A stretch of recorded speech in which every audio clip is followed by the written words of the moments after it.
मुल्ला नसीरुद्दीन की कहानी। कुछ नहीं आता। एक बार खोजा और उसका दोस्त पिकनिक मनाने के लिए निकले। शहर से दूर एक हरी भरी जगह पर पहुंचकर उन्होंने डेरा जमाया। गधे को चरने के लिए छोड़ा और स्वयं भी सैर सपाटा करने निकल पड़े। थोड़ी देर सैर के बाद जब पेट में भूख से कुलबुले से उठने लगे तो अपने सामान के पास आए और पुलाव पकाने लगे। जैसे ही खोजा ने सारा सामान फैलाया, उसका दोस्त बोला, खोजा, मुझे न तो आग जलानी आती है और न ही सब्जी काटनी आती है और न आग पर देगची रखनी। मुझे दरअसल कुछ नहीं आता। यह कहकर वह एक पेड़ की छाया में चादर तान कर सो गया।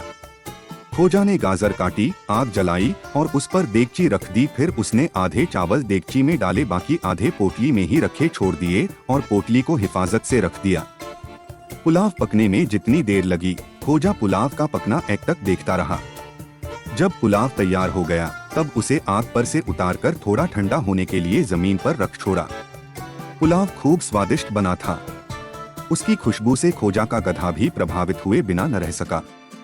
वह घास चरना छोड़ खोजा के पास आकर अपनी दुम हिलाने लगा। खोजा ने एक बार अपने सोए हुए दोस्त की तरफ देखा, फिर अपने प्यारे गधे को डोट। अगले ही पल उसने कुछ पुलाव अपने सामने रखी थाली में परोस और शेष अपने गधे के सामने रख दिया। फिर एक दूसरे के पूरक मालिक और सेवादार यानी खोजा और उसका गधा पुलाव का आनंद लेने में व्यस्त हो गए। पुलाव वाकई जायकेदार बना था। खाते खाते खोजा के हाथ कई बार थमे। उसने रह रहकर अपने दोस्त की तरफ देखा। उसके मन में बार बार यह विचार आया कि उसे अपने दोस्त को जगा देना चाहिए, लेकिन हर बार उसने अपना इरादा त्याग दिया।